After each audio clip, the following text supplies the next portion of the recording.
আসসালামু আলাইকুম কবুতর প্রেমী ভাই ও বোনেরা, আশা করি সবাই ভালো আছেন। আজকে আপনাদের মাঝে আমি একটি নতুন ভিডিও নিয়ে আসলাম।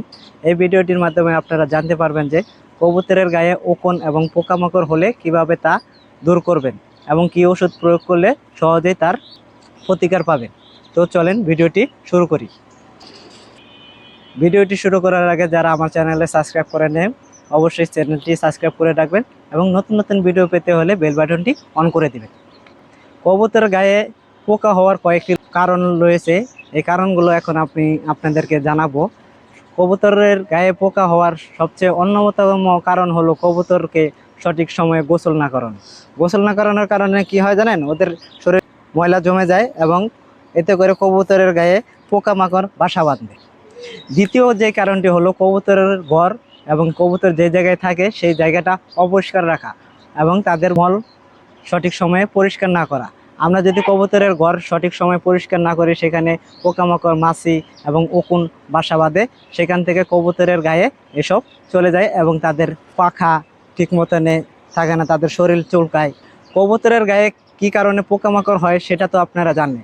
তো চলেন এখন এটা কিভাবে আমরা এই পোকামাকড় থেকে মুক্তি পাবো এবং তাদের কবুতরকে কিভাবে পোকামাকড় থেকে রোগমুক্ত করব সেটা আমরা চলেন জেনে নিই। নাম্বার 1, কবুতরকে প্রতিদিন না হলেও সপ্তাহে 2 দিন গোসল করাতে হবে। গোসলের সময় আমরা যে পটাশিয়াম পারম্যাঙ্গানেট পটাশ রয়েছে, এই পটাশ হালকা করে পানিতে মিক্স করে তারপর আমরা কবুতরকে গোসল করাবো। এতে করে কবুতরের গায়ে যত পোকামাকড় রয়েছে এগুলো চলে যাবে। নাম্বার 2, কবুতরের ঘর এবং খাঁচা আমরা সবসময় পরিষ্কার রাখার চেষ্টা করব। সবসময় পরিষ্কার রাখতে না পারলেও অন্তত সপ্তাহে 2 দিন যেন আমরা কবুতরের ঘর এবং খাঁচা পরিষ্কার করে রাখব। নাম্বার 3, কবুতরের ঘর পরিষ্কার করার পরও এবং কবুতরকে সঠিক সময় গোসল করানোর পরেও যদি পোকা থেকে যায় কবুতরের গায়ে, সেক্ষেত্রে আমরা একটা ওষুধ ব্যবহার করব। ওষুধটি হলো আমরা যে কোনো ভেটেরিনারি ওষুধের দোকানে গেলে পাওয়া যাবে। ওষুধটির নাম হলো M18 বেট। এটি একটি ভেটেরিনারি ওষুধ, দাম 40 থেকে 45 টাকা নিতে পারে। এই ওষুধটির প্রয়োগ এবং কিভাবে আমরা ব্যবহার করব ওষুধের ভিতরে যে ডেসক্রিপশন পেপার রয়েছে সেখানে বর্ণনা করা আছে। তারপরও আমি আপনাদেরকে বলে দিচ্ছি যে ওষুধটি আমরা কিভাবে ব্যবহার করব। এই ওষুধটি আমরা কবুতরের লেজে, পাখার নিচে এবং কবুতরের ঘাড়ের নিচে 1 ফোঁটা করে দিয়ে দেব। 15 দিন পর পর একবার ওষুধটি ব্যবহার করলে সবচেয়ে বেশি উপকার পাওয়া যাবে। তো এখন আপনাদেরকে আমি লাইভের মাধ্যমে দেখিয়ে দেব যে কিভাবে এটি প্রয়োগ করবেন।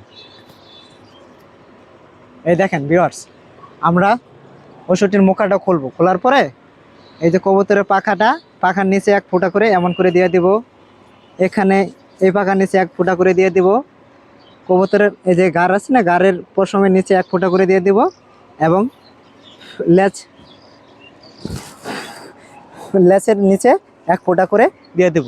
এতে করে দেখবেন যে আপনার কবুতরের শরীরে একটিও পোকামাকড় থাকবে না এবং আপনারা খুব দ্রুত এই পোকামাকড় থেকে মুক্তি পাবেন, আপনার কবুতরকে সুস্থ রাখতে পারবেন। ভিডিওটি ভালো লাগলে অবশ্যই আমার চ্যানেলটি সাবস্ক্রাইব করে রাখবেন এবং পাশে থাকা বেল আইকনটি অন করে রাখবেন, যাতে করে নতুন নতুন ভিডিও আপলোড করে আপনাদের মাঝে চলে যেতে পারে। ভিডিওটি দেখার জন্য আপনাদেরকে অসংখ্য ধন্যবাদ।